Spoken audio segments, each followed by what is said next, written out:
Good evening from London and hello from all over the place here from us. We are the Indie Author Translation Rights Programme, and this is the first time for us all to get together, the authors and the panel. And we're going to be talking this evening about how we as indie authors go about selling our translation rights. So for those of you who don't know, this program is a 6-month program where we're going to take a group of authors through the process of properly getting set up to sell rights, understanding the whole rights landscape and how it works, pitching ideas to various publishers, perhaps sub-agents as well, and hopefully setting up some meetings and even better, some deals at London Book Fair 2020. So I'm going to let everybody just do a quick introduction, starting maybe with Jon Malinowski of pubmatch.com, because PubMatch is going to be, that software is going to be very central to this program. Hi, Jon. Hi, Orna, and thanks, and welcome everybody. I'm Jon Malinowski. I'm founder of PubMatch, which is the global rights toolkit for the buying and selling of copyright.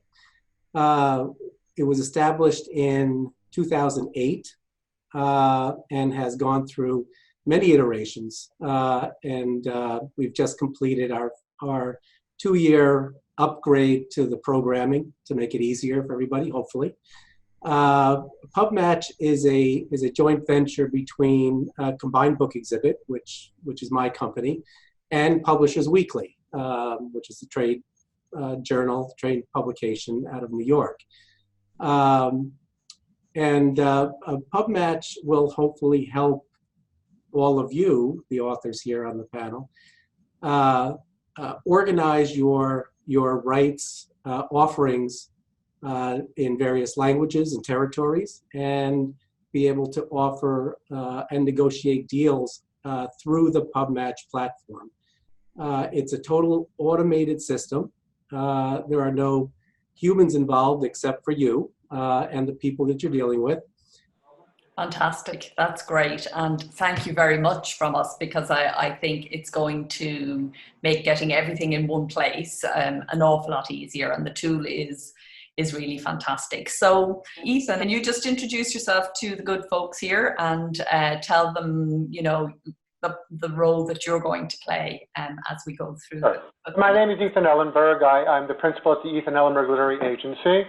I've had more than 30 years experience in selling foreign rights, and I'd like to make my experience available to the D&D community.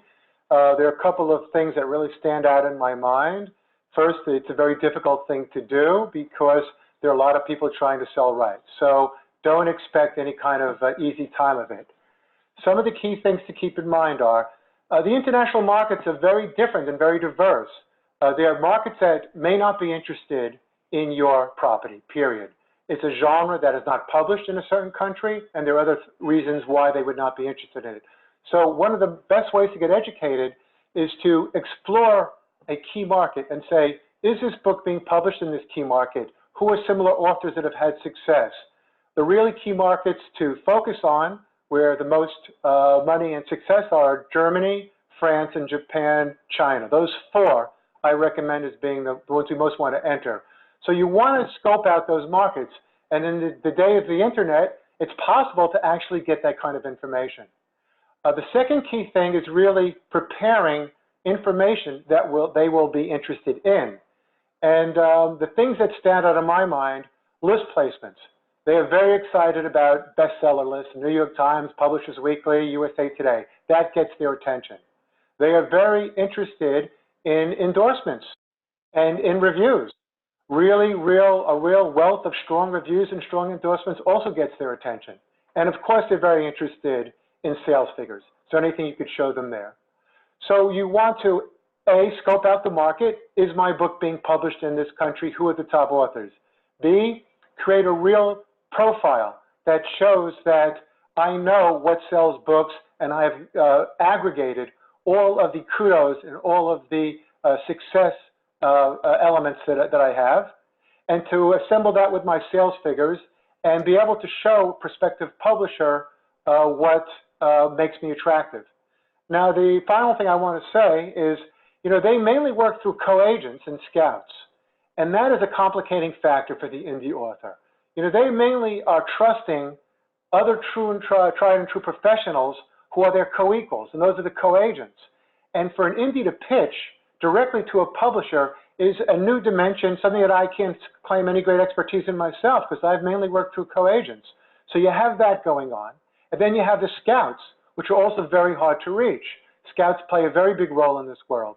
So again, if you can attract a co-agent, if you can attract a scouting reporter or a scout, this will also give you some ways into the market. I think the good news is that the translation market is a big and vital market. It's getting more and more aware of the success of self-publishing, and it's certainly becoming more open to the idea that they can look at people who are not being presented by their fellow publishers or their fellow scouts.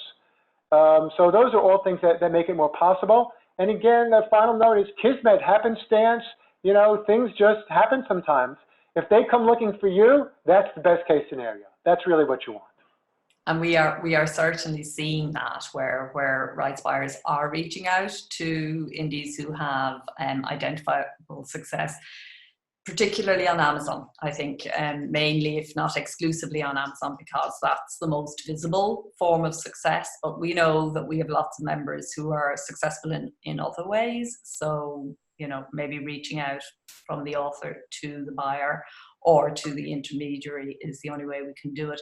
Michael, do you want to, or do you want to talk a little bit about your success in so far in what you have managed to do in the last while? And then we get on to the questions.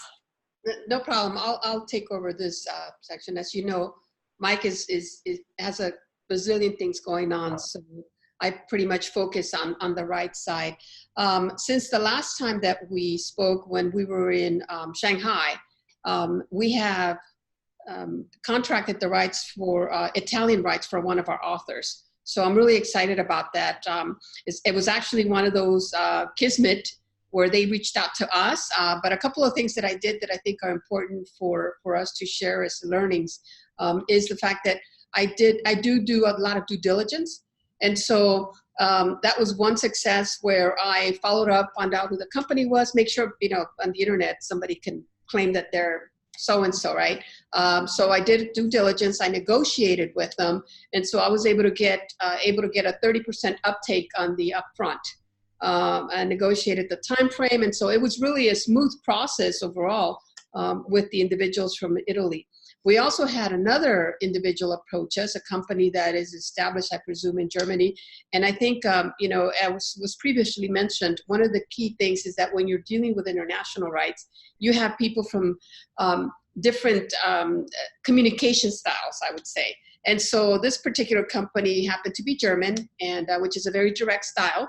I'm used to working with them, but this individual approached us, and it so happens that this particular author also publishes with Wolfpack Publishing. So this individual contacted Wolfpack and contacted LMBPN. Now, they didn't know that Wolfpack has asked me to represent them on foreign rights. It was something that they've asked me to do. Mike Bray asked me to take on.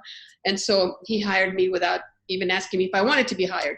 But in any case, he says, Judith handles our foreign rights, so talk to Judith. So the individual basically said, send me a PDF of your book, right? Because I'm interested. Now, I did this a while ago, about a year ago. I sent a PDF to somebody in Romania, never heard back from them. And I thought, okay, that was the first and last time I will send out a PDF because, nowadays, come on, you can't afford $3 to buy a book.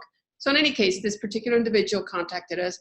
And I said, I spoke to Mike Anderlé from the LMBPN side, and I said, this individual wants a PDF. I personally don't think that we should be sending out PDFs because, come on, nowadays, if they can't afford to buy a book, then that tells you something.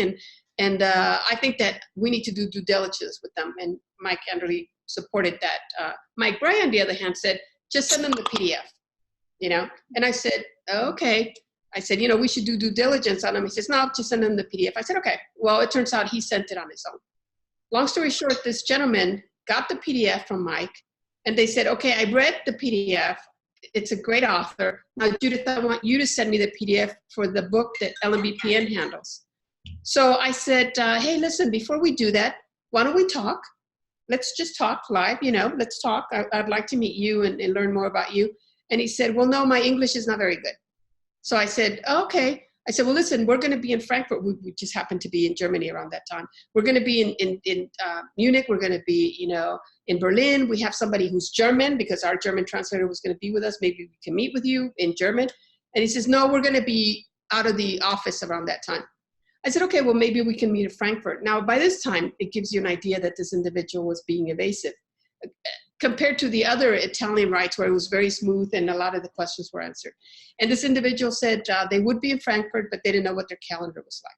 But send me the PDF. So, I politely declined and I said, well, why don't we talk about the Wolfpack publishing interest first, right? Because you already have the PDF there. And he got upset. He said, no, he said he was backing away and that he's never dealt with anybody who wouldn't send him a PDF. And because of that, he was pulling away. So, and he copied the author. Interesting story. I'd be very interested in Jon and Ethan's feedback on the PDF question. Jon. Yeah, I totally agree with her that you should never send a PDF to somebody that you don't know.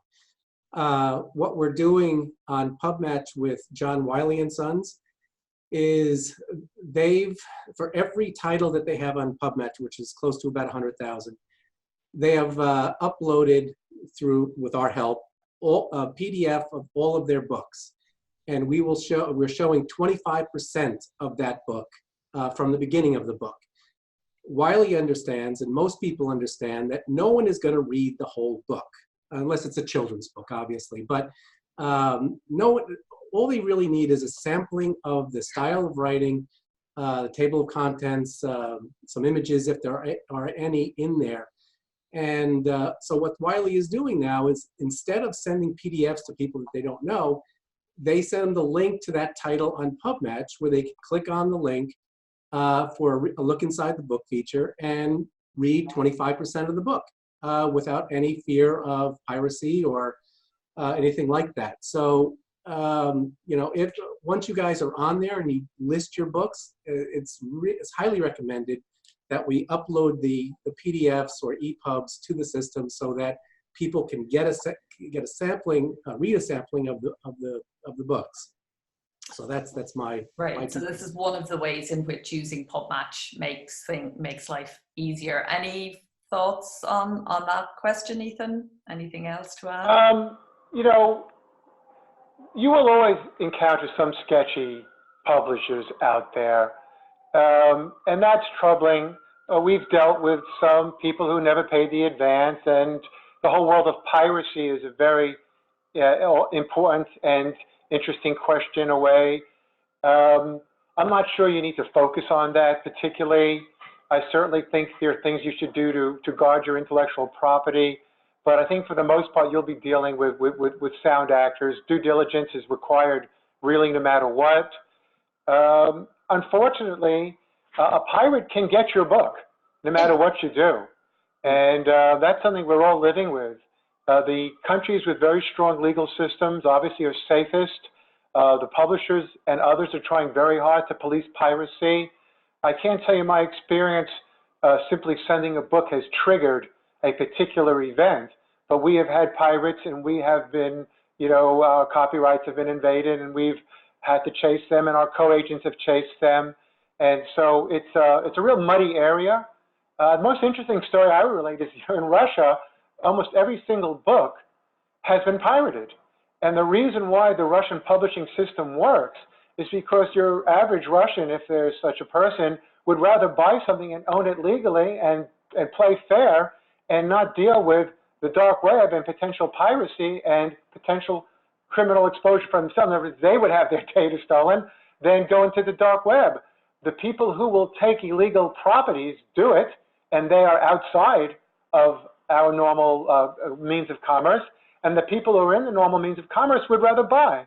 So there you have a very bizarre situation, it's bizarre to my eyes, where the piracy world exists parallel to the normative world, and the normative world is still intact and still succeeding. The piracy thing is a much bigger question that I just don't think I can address right now. Yeah, no, that's fine. And I think as indie authors, we're all very aware of the piracy thing. And in fact, we all inhabit that dual world where our books are pirated, but they're also selling. Okay, so I think what we'll do at this point, if it makes sense, is just to get each of the authors to just say what you would like from this 6 months. You know, what would your ideal outcome be, why you're taking part in the program, and anything else. So just a minute or so each to just kind of say why you're here and what your hopes are. I'm going to start with Barry because he's top left. Well, great, thanks for that. Yeah, well, I've been traditionally published for quite a number of years. My publishers have sold foreign rights, Germany being the biggest market where my stuff is sold.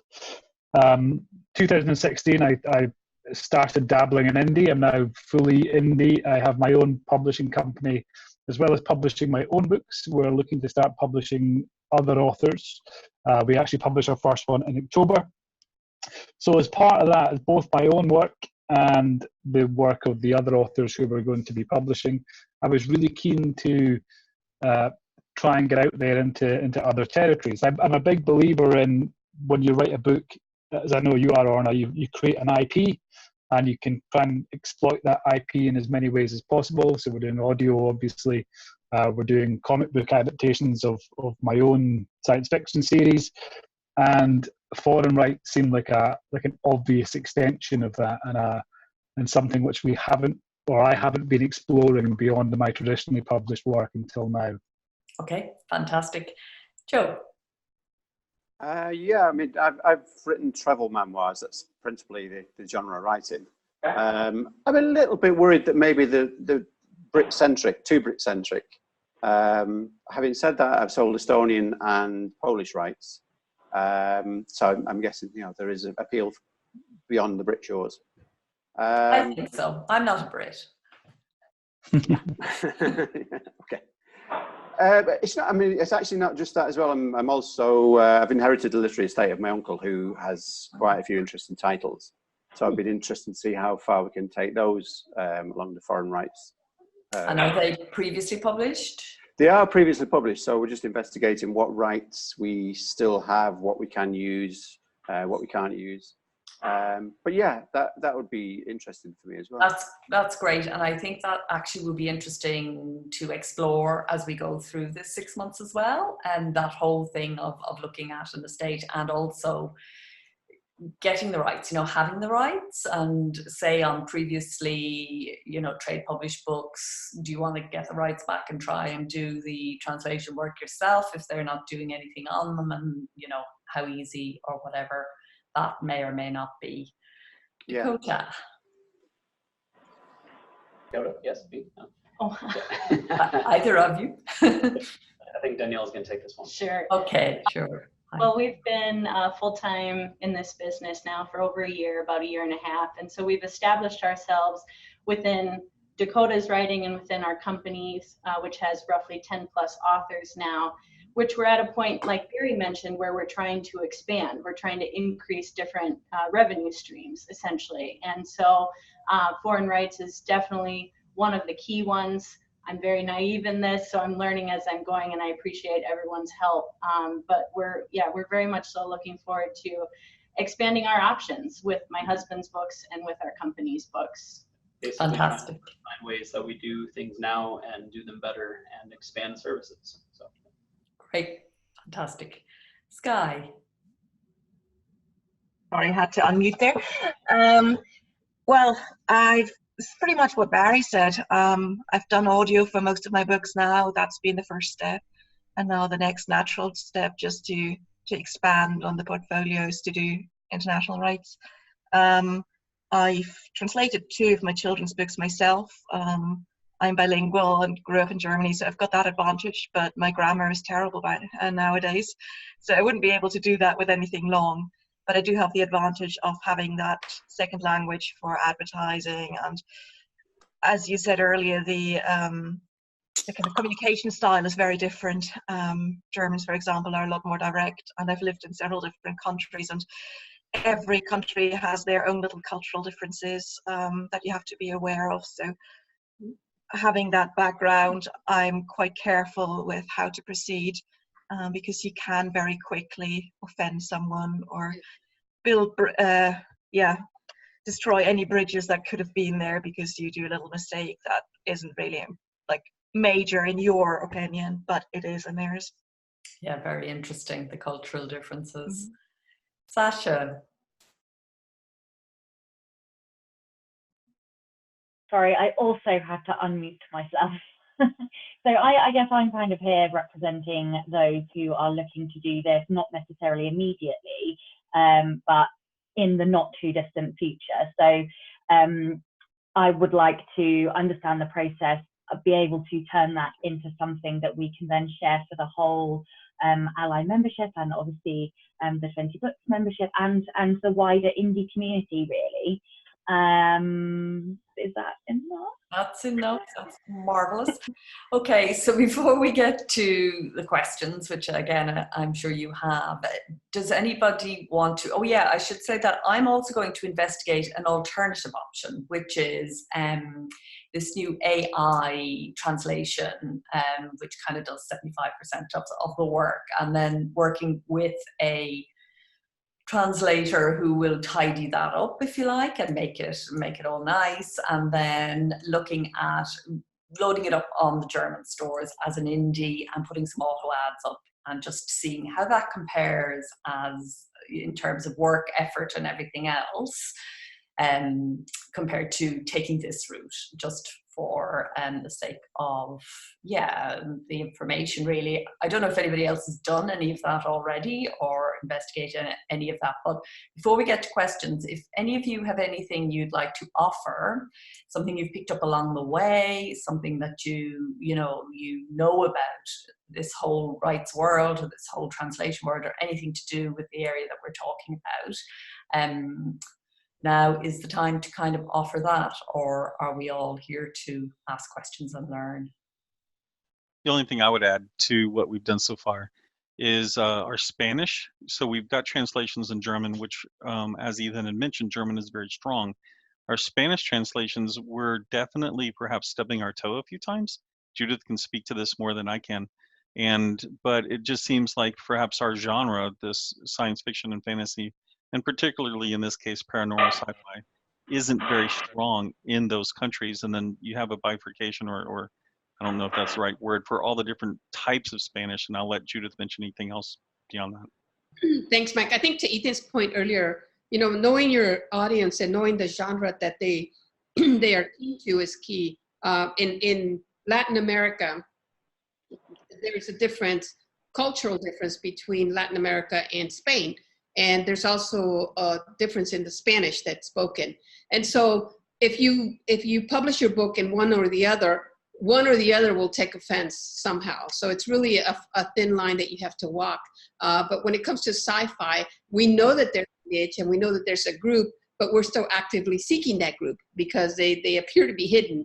But we're attending the shows and we're talking to everybody we can. In Beijing, we spoke to a couple people from Cuba in trying to find out, because they're not as open with the US, but they definitely have open access to Latin America. So we're actively trying to crack that nut, but it is a tough nut to crack, and it is a thin line to walk when it comes to the translation for the Spanish. That's interesting, because Spanish obviously is such a huge market, particularly in the Americas. Okay, so do we have any questions for our panel? I think in some of it, I'll just go ahead and mention it myself, but part of what created this request in the first place, Orna, that we mentioned in the last one, was related to, we're at the fairs themselves, and of course, when you see this huge amount of desks, especially if you go to Frankfurt, and you're thinking that's when it's time to get busy and to make things happen. And yet what we seem to be hearing is, no, that's merely putting the period at the end of the sentence. And so that's why, we reached out and started asking the questions. And so to summarize it, the question would be, we have the information in Publish Drive. How do we find the right people to seek to give it to. Sorry, in PubMatch. Yes. Yes, so there is actually a facility within the platform that helps with that, I think. John, can you kind of talk to us about that a little bit? In terms of, am I right in that you can do some research on rights buyers? Yes, yeah. I mean, you can go to the advanced search option and do searches by publisher, by country, by genre, and sort of narrow down, you know, the universe basically, and you know, see if there's anybody there that looks of interest to you. That's just one way to do it. You know, there's a lot of other ways to search for people as well, to find those contacts.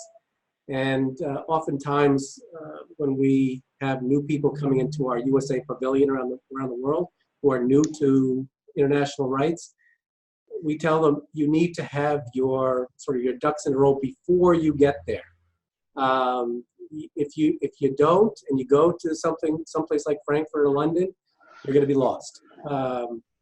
So getting, you know, 5 appointments the first year you're there, I think is good. There's a lot of legwork that you have to do, you know, and there's certain websites that you can go to, the Frankfurt Book Fair website, their catalog. You can search by genre, by publisher, into different countries. London Book Fair, you can do that. Bologna Book Fair. So those are the places where you should sort of look and see where you can find like publishers to contact. And it's a painstaking process, and it's not fun, but it's a good way to begin. And if you're going to attend a fair with 5, a half a dozen meetings, you're going to pick up more because you're going to be walking the floor, you're going to be knocking on doors and letting people know what you've got.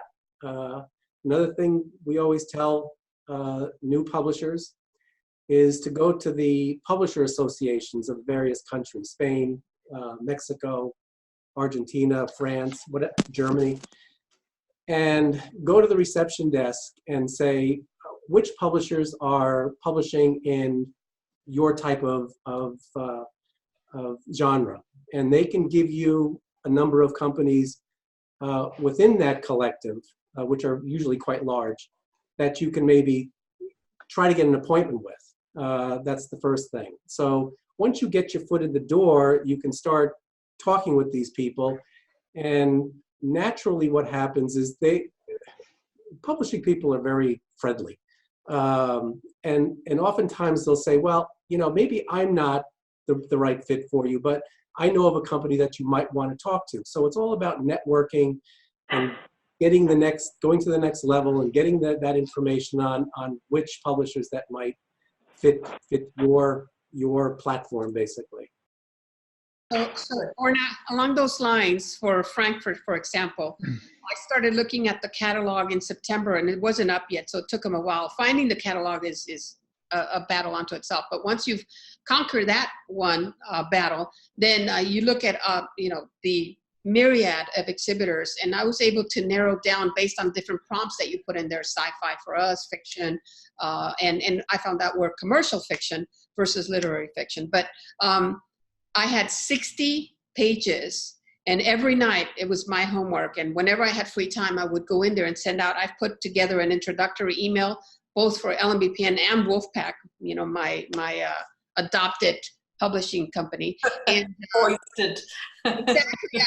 I went to dinner and I didn't know that I was being interviewed, and I didn't know I was being hired. But anyway, so then, it's interesting because you know, it's you got to be thick-skinned, because I sent out.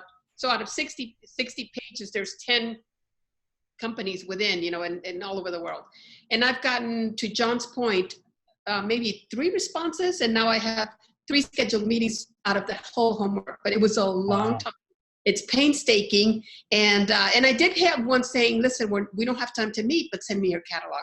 And so what I told Mike is, at the very least, this is the way we're getting our name out there. So LMBPN and Wolfpack, and there were a couple of companies, because Wolfpack has a imprint that's Christian, And so a couple of times I switched it. So I put Wolfpack first, Christian, and so I did different little things to get her, but at least our name is getting out there if nothing else.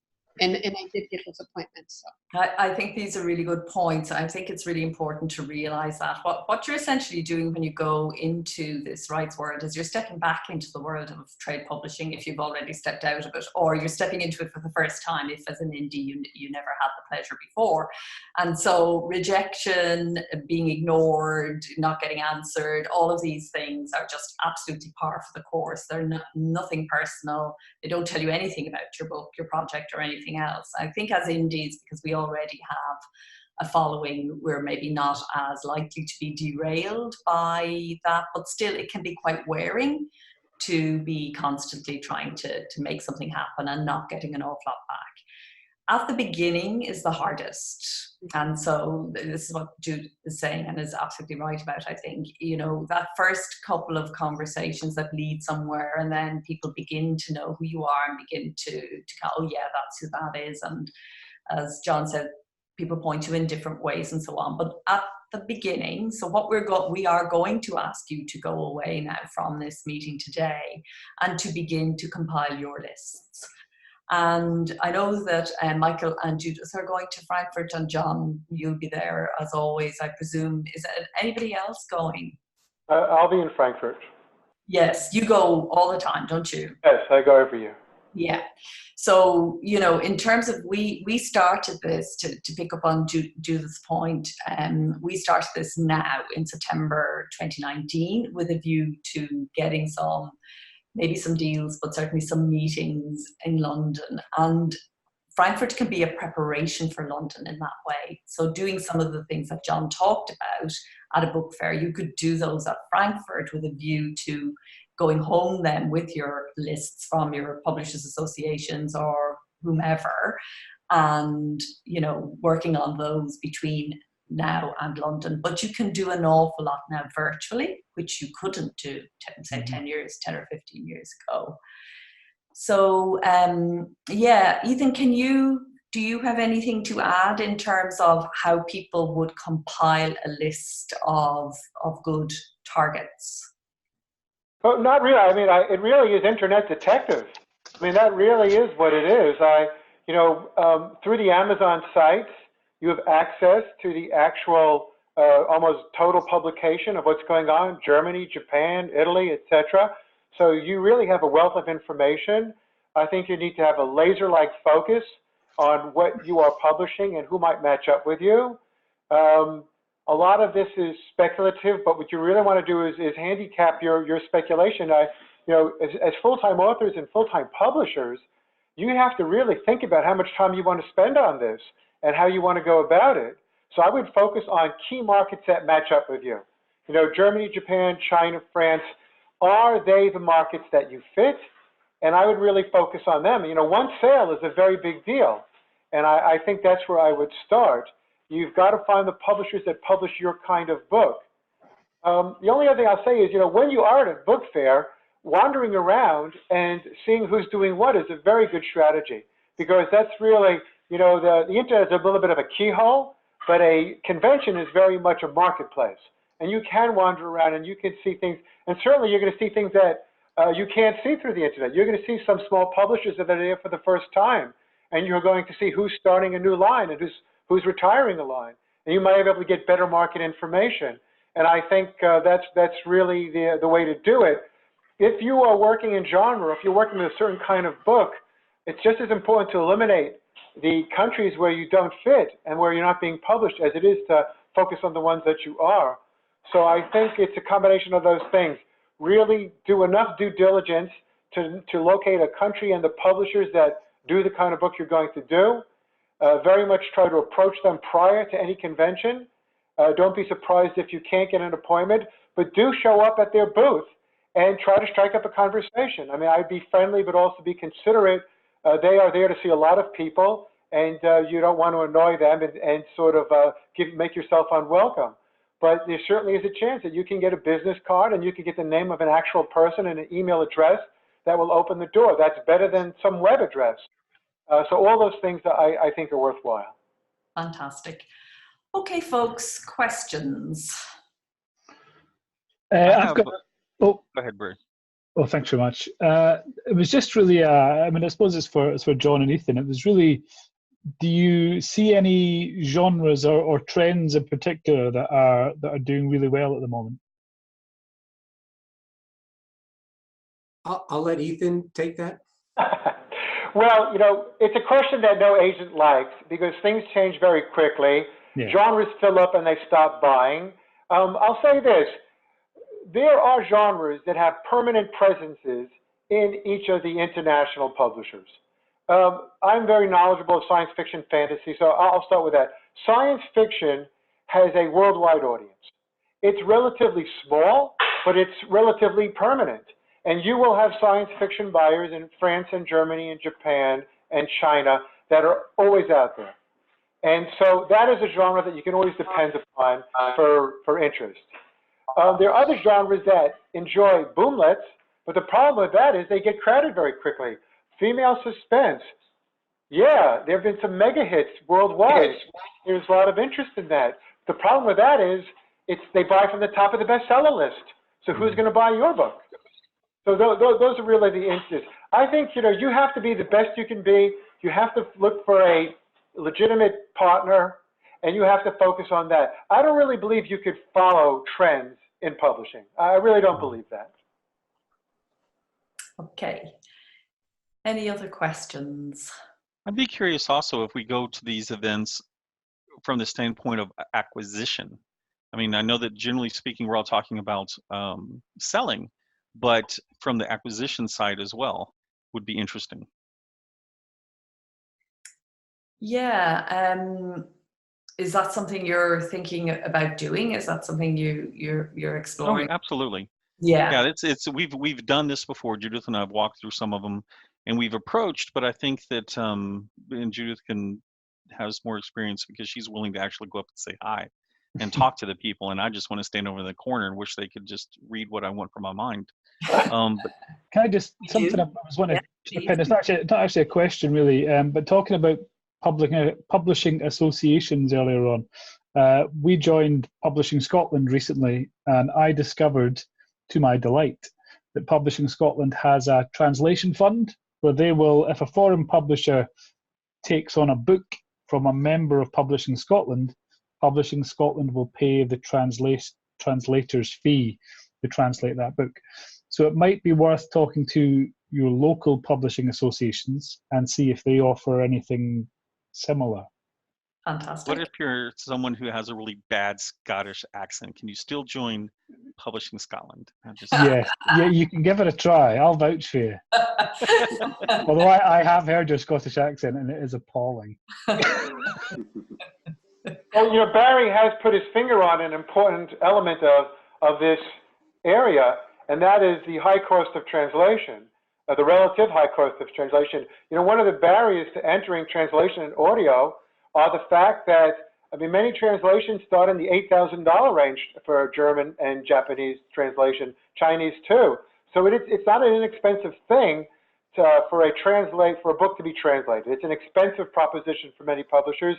And considering, you know, our next wave point of view, where we're going to be publishing our own translations, that's something to keep in mind. How do we master that cost of translation? The cost of translation itself is a real barrier. And looking towards the future where there will be co-ventures between publishers and translators splitting the pie, the way ACX splits the audio pie, it's exciting to think about, and it certainly has some potential. But this is something that you got to get your head around. And I think Barry's made a very valuable contribution. There are translation funds, and the national governments of many countries are interested in seeing their works translated. And you may well find that somewhere out there, again, this is a difficult search, but somewhere out there, if you defray the cost of translation, you have made a major step up in the ability to sell those rights. So I think it's a good point. We're currently, and I can't speak too much to it until we sign the contract, but we're in negotiations with a potential acquisition from a Chinese author that is really big, somebody well-known in China. And so we see a potential of bringing that in. The prohibitive cost, in our opinion, was, at least in the negotiations that I was undertaking, was the translation rights. And so then I pushed back and I said, hey, this is going to be a high ticket. And how much can you guys, can you find a translator over there that could be, I thought, something that was reasonable. And they came back with a high amount. And I thought, come on, really? So I said, no way, we're not going to pay that amount. And so then they said, all of a sudden they came back and go, oh, never mind, we'll cover the cost. Well, it turns out when we went to Beijing that the government is encouraging exports. So the government is picking up, all they have to do is file, and I mean, it sounds easy to me the way they explained it, but all they have to do is file a request and the government pays for the translation costs. So I think Barry is bringing up a very valid point, and that is now there's an opportunity where if you tap into the right resources, there's funding to be had. Okay, I think a huge amount of translation is funded. It wouldn't happen otherwise. Okay, so... Orna? Yes, please. Yep. Just going back to what you were saying about the kind of the AI translation experiment that you're going to be doing. With the development of AI translations, I would imagine that will be bringing the costs down. I'm hoping so, yeah. And consequently, I would imagine that with the cost being down, there'll be more demand for foreign translated books as well. Yeah, I think that's right. If that big cost hurdle can be taken out of things, I think you could see a lot more action in this area. It'll be interesting to see how much you do actually save, though. And it probably would vary from genre to genre. You'll get a fair translation, but you'll still need a translator to go through the entire book and refine it. And particularly if it's fiction, voice and all that sort of stuff could be, it may not save all that much. It'll be interesting to find out. So yeah, I think to run that experiment side by side with what we're doing here will be interesting. Any other questions or comments? Yeah. There's a service that I've looked at before called Fiberead, FIBEREAD.com, which is kind of a crowdsourcing translation site. I know they do China. I'm not sure what other markets they do. And I think it's kind of that profit share thing like ACX does. So those crowdsourced translators, they will get a percentage based on how much they translate of the book, and the author gets 50%, I think is the terms. Yes, I think Fiberead have played with their business model, and they've offered various things, but there's certainly somebody to have a look at. And BabelCube was another service that was also offering various help and things here. But yeah, lots of players have come into this market and then are no longer with us. So it's quite a volatile area. But yeah, thanks for raising that one too. Anybody else got any? Yes. I'd just add one last thing. Once you have the book translated, how do you market it in a foreign language if you can't communicate with the potential fans? That is something that we had to deal with over in Germany. So it's not as straightforward necessarily as you get it translated and then what? Yeah, for sure. Absolutely. And I think that's something maybe we'll look at a little further down the line in a bit more detail. I mean, outside of auto ads, I can't really think of anything you can do. Or have somebody pretend to be you in German on German social media. I can't. Yeah, I don't. Danielle, you had a question? A quick question for the panel, because essentially what's happened with us is we've been approached by people, particularly in the German and the Russian market, but they're all essentially startups. Individuals are trying to get into the translation market, essentially. And I'm just curious as to the panel's feedback on that, if you have had experience with dealing with, an individual who's starting up their translation work or, something along those lines, if you trust that, or if you'd rather go the direction of a more established company. I've had a considerable experience, and I'm in favor of it. I mean, maybe we're risk takers, and we've done it a number of times.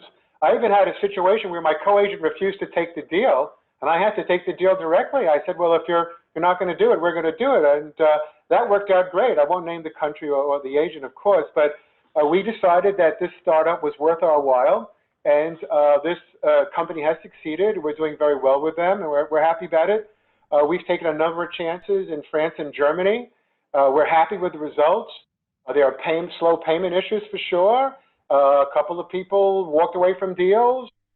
You're going to get someone go bankrupt on you or disappear into the stratosphere, but we think it's worthwhile. We think the ebook revolution that's going on here is worldwide, as Ally Existence speaks to, and we're willing to take some chances with startups, which are by definition startups, and it has some risks, but we've had good experiences, and we've had royalties paid, and they're still around.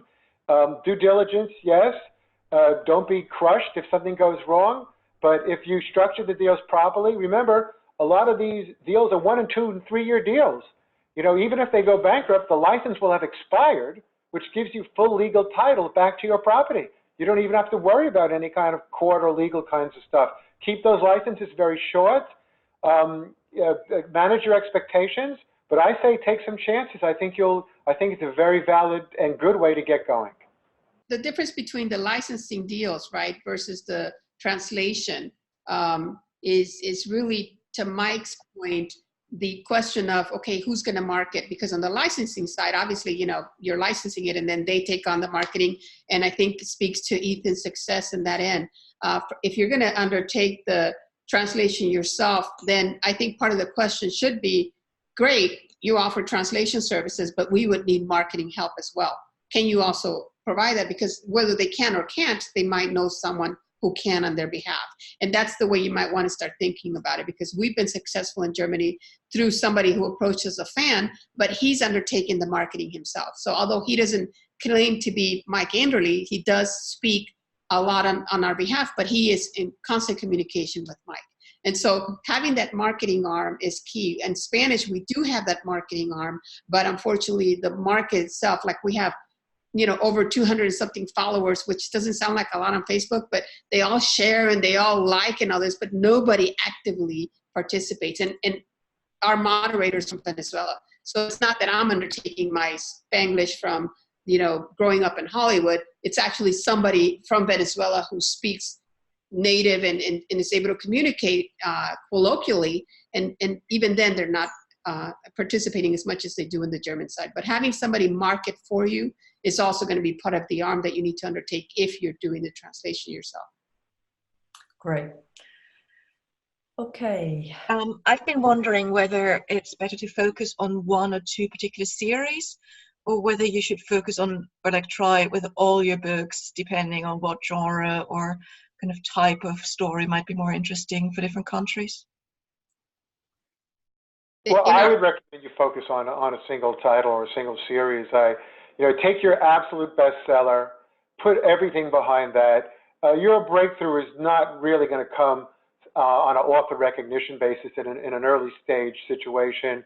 You've got to sell them the idea that this one book is the book with the magic, is the special book, and that will be the door opener to everything else. Again, I think you really need to concentrate your resources. Publishers are not out there buying a raft of stuff. If they buy you, you're basically a starter. You're a trial run, if you will. And if you succeed, they'll buy more. So you always want your best book sold no matter what the market is.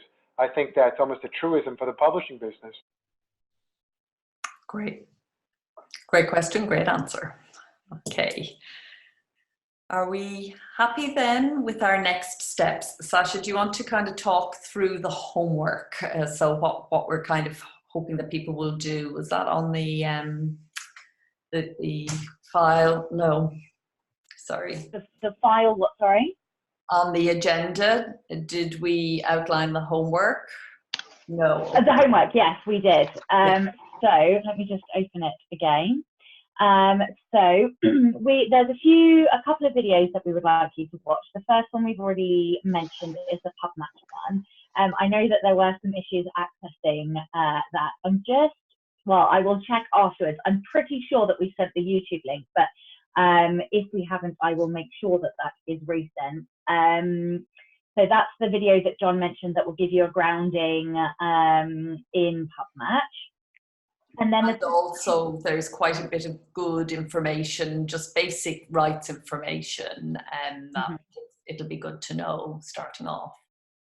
And then the second video is the video from the Ally conference that we've just had, which was our introduction session. So that was when the panel met previously and talked through kind of what we're hoping to achieve, what we hope you guys will achieve, where we think this is going to go, how it's going to run. So that will give you more of a grounding in the project as a whole.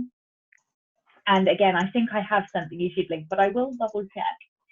And then we also are sending, I think I might even be able to show you the actual book, but we have also sent you a book funnel link to, oh, there we go, to the Alliance of Independent Authors, How Authors Sell Publishing Rights book, which is a superb grounding. And you might even have heard of the other author, Helen, is it Sedgwick? Or Helen Sedgwick, yes. She's the Indie Authors Legal Guide as well. Yeah, which is, I think most authors, well, hopefully lots of you have got that book. I know it's a fantastic book. So we will send you a book funnel link to that so that you can read that, and it will give you a really good grounding. And so by next time then, so as well as those, and I know we are kind of bulk ending the work on the front end, but that is because as Michael and Judith and everybody have alluded to, if you try and do this, you know, a month out, it's not going to happen. So the other two things then are, obviously we've mentioned having an initial list by the next call, and then the second one is the catalogue, which I think was discussed. Did we discuss it at the start? I think we did, didn't we? Yeah, so the joining PubMatch with the link that you will receive from us tomorrow, you know, going in there and setting yourself up with your books and creating your own rights catalogue. That's your first step, really. And that's your basis, that's your foundation. And then your second thing is to begin to compile lists so that in a month's time, when you come back, we will be hearing much more from you next time about what you've done, who's on your list. Have you made any approaches? Have you had any conversations? You know, how it's going, putting your catalogue together. You will need and in the book it's explained very clearly what you need in order to make an approach, and you know, sort of the kind of things you need to be putting into an email, and so on. And by next time, Judith and Michael and Ethan and John will be back from Frankfurt, right? Yes. So we get a Frankfurt report from them, and maybe you guys will do a bit of online sleuthing through the Frankfurt site, which anybody can use, and see who's there and see what's going on. Yeah. Yes. And for those of you not attending, if you happen to peruse the exhibitor's guide and there's something that you want us to look up for you, let us know. We're more than willing to do it on your behalf. So. Oh, that's fantastic. That's very generous. Thank you. Great. So that's it for this time, I think, unless anybody has anything else they'd like to say or add. Just that the next call is booked for the 30th of October. Oh, yes. Same time. A gentle reminder. 30th of October, 7:30 UK time, 2:30 for you New Yorkers and wherever else you are in the world. Ethan, we can see you now like a ghostly presence. I had to switch to my Pixel phone, which is quite horrible. I apologize again. We'll have this fixed up for the next time out. But hopefully my face has nothing to contribute, but hopefully my words did. So let's just stick with that. It's great. You look like the ghost of Wright Steele's future. There you go. Exactly right. Okay, thank you so much, everybody. And look forward to talking to you next time and hearing what you got up to. Okay, take care. Okay, thank you very much, Orna. Take care. Bye. Thank you. Thank you.